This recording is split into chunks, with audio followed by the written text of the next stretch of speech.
Hi everyone, hope you're doing well from wherever you're watching this channel, depending on your time zone. Now, there are two heartbreaking stories in this country. One all the way from Moiben, and another one which was shared by Boniface Mwangi from Lavington. Now, if you look at the story from Moiben, there is a widow who has around 1,300 acres of land, and seemingly the government officials are colliding to disinherit a property belonging to a widow. They want to disinherit the widow.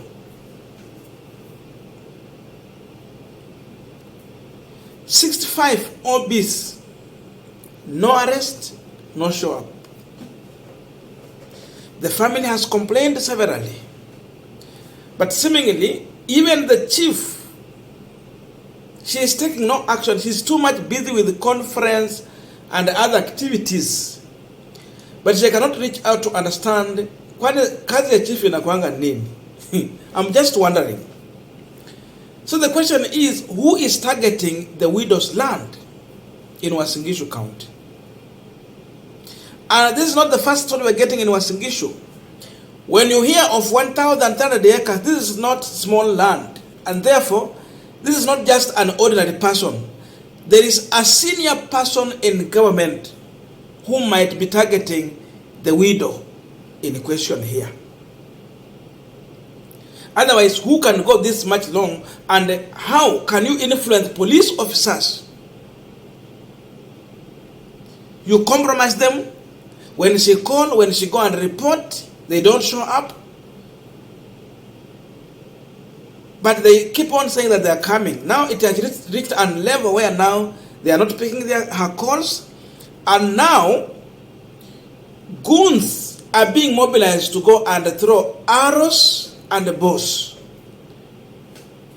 in that family home. So what kind of intimidation is this? Is this Kenya or just another island elsewhere? We need help. How is Kenya like this? How is Kenya like this? Where the OCS Lampasi is telling me, utakufia hapa, go back to where you came from. I told him, actually, I have come back where I came from. I was actually born here. I'm speaking on behalf of my mother, who has worked hard all her life. And for her to be treated like she doesn't exist. My name is Idel Sum. This is our farm, Beru Ranch, and I'm here today because I would like the Kenyan family or the Kenyans to know, from our president to the common wananchi. Somebody had come to my sister's house in the US and offered money. We knew something was up. So upon asking questions, we started getting the feel that it was probably somebody who has a lot of money, because whatever was being driven is driven by money. So it's somebody powerful who is probably giving orders that made things work. So the harassment continues, and our thing is, when the bows and arrows came to the house, that for me was like somebody has to say something. I had even tried to request officers to come and stay at the farm, and I was told it will take time. You have to apply, you have to go through this. There are officers in ATC who are neighbors here. We're told you have to ask the OCS. You ask the OCS, wanakuja, and I'll tell you, sometimes they never show up. But then we realized that there's an alcoholic guy who was walking and he was like, oh no, the cops were paid, so they don't ever show up. That is what is on the ground. But you see now, this is what we are told, but we don't know. But it does feel like that, because when you call the chief, he's either unavailable, he's in a seminar, he's in a conference, he's out of town, he is never available. Until I think this past couple of months, he stopped picking up our calls. that is Chief Cherono. He really hasn't picked up our calls. I mean, you wonder why we have these people. And yet he was having a baraza over there, having a meeting in the middle of our farm with court orders saying nobody should be on this farm. Why was he over there? And he can't answer that. He really can't answer that. It's like you don't get any help, because it's like they'll come here with bows and arrows screaming, this is Elgeyo Marakwet. I have recordings, we have pictures, we have so many things. You know, last time, about 2 weeks ago, my sister was up there chasing cows that were eating wheat. They've grazed on about 2 points of wheat. But when you call, tunakuja, oh, gari hakuna, there's always an excuse. But I can guarantee you, if, like, there's a guy who came and threatened my sister here, apparently he's a broker. They were coming to arrest her here, and yet he's the one who's threatened her in front of the police, where the police were holding the man back. He was going to hit my sister, but then that person was never arrested. But then they were coming to get her, saying she owes him money, which is false. It's like they pick up something that will be a criminal thing or a felony and pin on us, but then when we have felony things, oh, it becomes a misdemeanor. I think that is where I think the police needs to answer us, or just explain to us how it works, or why we are the ones being subjected to all this. Absolutely.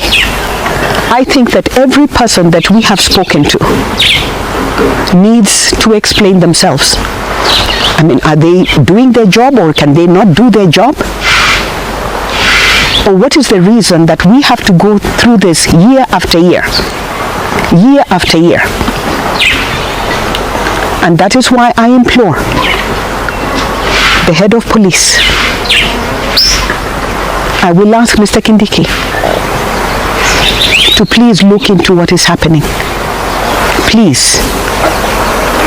For the sake of my family, for the sake of our survival, I am asking Dr. William Ruto to please do whatever it is that you can do within your powers.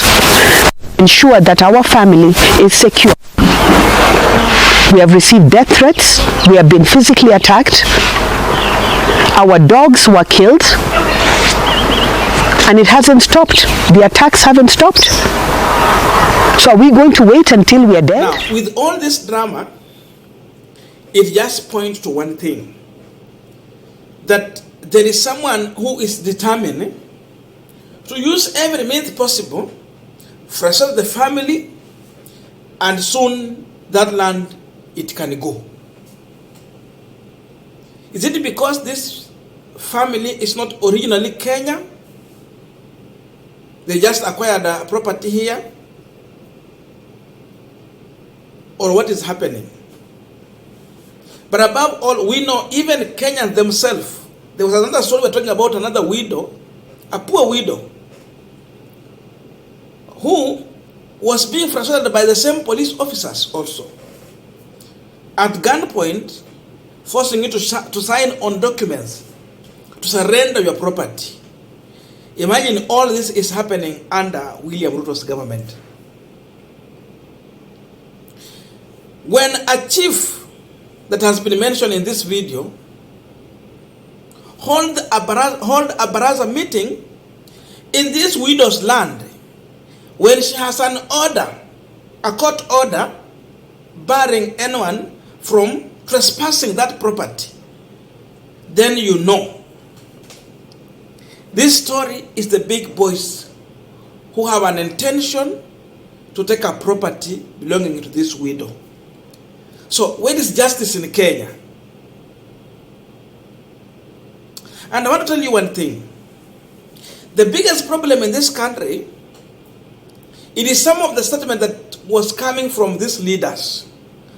For example, during a presidential debate, William Ruto was asked a question about how he can deal with land grabbers in this country. And in his response, it was very clear that someone has grabbed the land and he has developed the land. Then we have the owner who is demanding for the property, the land. So the best way to solve this problem, they should agree on a win-win situation. Tunaongea nini? Shamba ni yangu, wewe umekuja unaiba shamba cha nguvu, alafu naanza kujenga pale. Why should I negotiate with a thug, a thief, a robber, a land grabber? That was William Ruto. And indeed, it is happening in his leadership now. Now we are seeing people grabbing other people's property. There's also another story that was shared by Boniface Mwangi, and this is what he said in Lavington. You are chilling in your house, the police, DCI Kenya, comes and arrests your elderly parents, and then a private developer move in and fence part of your family home.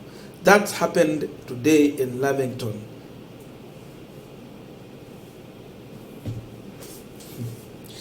I want to watch this video shortly, then we're going to continue with this discussion. Just imagine someone grabbing your land and now goes and nail in that property, start praying. Tumefanyia maombi mzaa sasa. Tumefanyia maombi mzaa. Na wako ndani ya kanzu.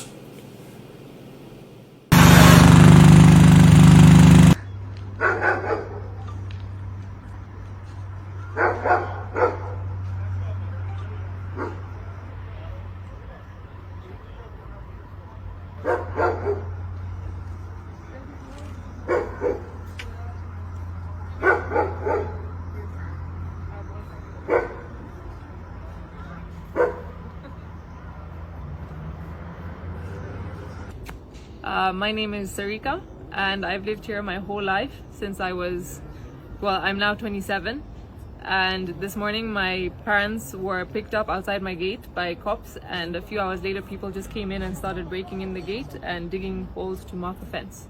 So do you know where your parents are? I have no idea where my parents are. Where were they arrested? I have no idea why my parents were arrested either. Have you spoken to the man in there? I have not spoken to anybody. Okay. So you have no idea where they were arrested? No. How long have you lived here? Since I was... So 27 years basically? 27 years, yeah. Since I was a baby, I've lived here my whole life. This is my home. Okay. Thank you. You're chilling in your home, some random guys come arrest your parents, and then they take over your land and they fence it. This is Kenya.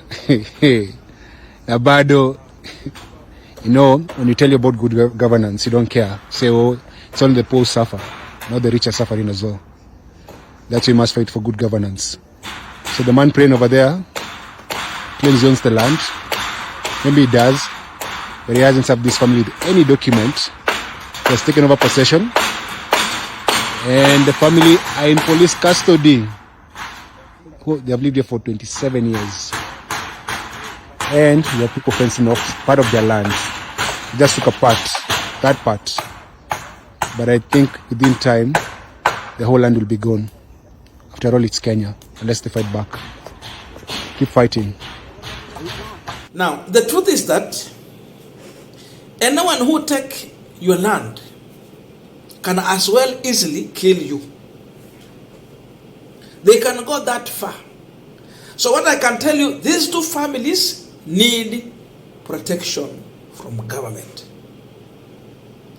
And once the police are keeping off, rather than protecting these families, they are exposing them to danger. And soon you will hear bad news. Tell me, hawa watu wanatonga developer wamekuwa wakora wengi sana. Who is a developer? Kazi yao inakuanga gani? You grab a property just because the owners are now getting old. Sasa mnaanza kuja kugrab. And this is what Ruto was advocating for. Gachagwa, not Gachagwa. Kimani Ichung'wah at one point encouraged goons to grab properties, invade Uhuru Kenyatta's property. This is now a continuation of what this government has been preaching. Today it is becoming dangerous to own a property in this country. You are at danger when you are owning a property. Soon people are going to leave, those who have money and those who want to invest, they are going to leave this country and think of elsewhere. Because now Kenya is becoming dangerous to own a property. And people are also giving comments. Because I found these comments interesting. I just want to read just 3 of them. Julius Waitaka, this is what he's saying. This insatiable appetite for prime land is worrying. The grabber is also comfortable and shamelessly establishing prayer sanctuary. This is very evil, watching this in the middle of an operating government. Muhammad Ahmed Istan. Impunity, may Allah help us, wearing kanzu and taking land of innocent people.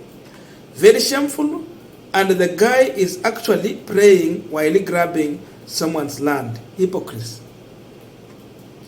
Now, Steve Waiganjo. At Westland, a friend of mine has his land grabbed, apparently by the DP, in bracket, and armed police officers are keeping guard.